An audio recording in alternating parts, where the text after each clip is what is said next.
Perkenalkan, nama saya Naini, kelas 11 Farmasi. Saya di sini akan membacakan cerita Balas Budi Burung Bangau. Dahulu kala, di suatu tempat di Jepang hidup seorang pemuda bernama Yosaku. Kerjanya mengambil kayu bakar di gunung dan menjualnya ke kota. Uang hasil penjualan makanan yang dibelinya terus seperti itu setiap harinya.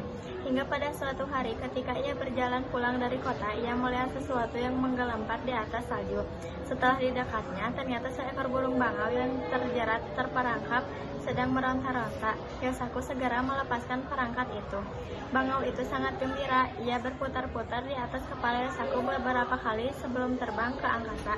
Karena cuaca yang sangat dingin, sampainya di rumah, Yosaku segera menyalakan tungku api dan menyiapkan makan malam. Saat itu terdengar suara ketukan pintu di luar rumah. Ketika pintu dibuka, tampak seorang gadis cantik sedang berdiri di depan pintu. Kepalanya dipenuhi salju. "Masuklah Nona, pasti kedinginan. Silakan hangatkan badanmu dekat tungku," ujar Yosaku. "Nona mau pergi kemana sebenarnya?" tanya Yosaku. "Aku bermaksud mengunjungi temanku. Tapi karena salju turun dengan lebatnya, aku jadi tersesat. Bolehkah aku menginap di sini malam ini?" "Boleh saja Nona, tapi aku ini orang miskin, tak punya kasur dan makanan," kata Yosaku. "Tidak apa-apa, aku hanya ingin diizinkan menginap." Kemudian gadis itu merapikan kamarnya dan memasak makanan yang enak. Ketika terbangun keesokan harinya, gadis itu sudah menyiapkan nasi. Yosaku berpikir bahwa gadis itu akan segera pergi.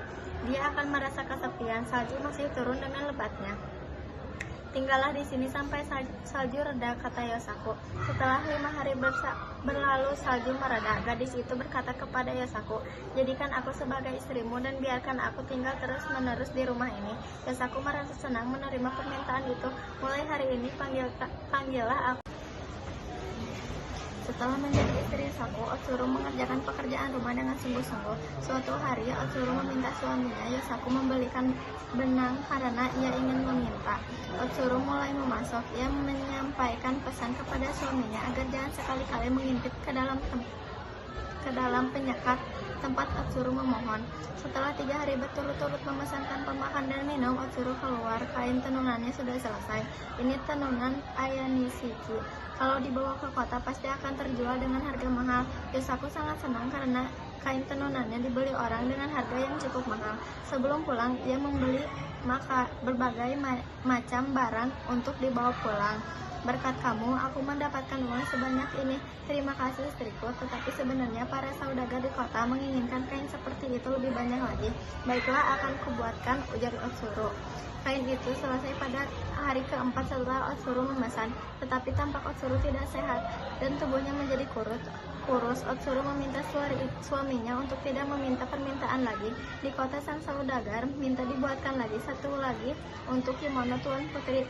Jika tidak ada, maka Yosaku akan terpengaruh. Hal itu diceritakan Yosaku pada istrinya. "Baiklah, akan kubuatkan lagi, tapi hanya satu helai ya," kata Otsuru. Karena cemas dengan kondisi istrinya yang semakin lemah dan kurus setiap habis masukan, Yosaku berkeinginan melihat ke dalam ruangan tenun, tetapi ia sangat terkejut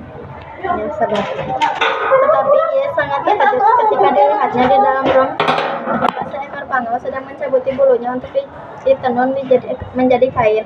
Ketika badan bangau itu hampir gundul kehabisan bulu, bangau itu akhirnya sadar dirinya diperhatikan oleh Yosaku. Bangau itu pun berubah wujud kembali menjadi Otsuru. Akhirnya kau melihatnya juga," ujar Otsuru. "Sebenarnya aku adalah seekor bangau yang dahulu pernah kau tolong. Untuk membalas budi, aku berubah wujud menjadi manusia dan melakukan hal ini," ujar Otsuru. "Berarti sudah saatnya aku berpisah denganmu," lanjut Otsuru. "Maafkan aku, kumohon jangan pergi," kata Otsuru.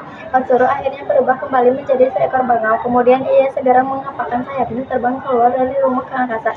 Tinggallah Yosaku sendiri yang menyisir buatannya.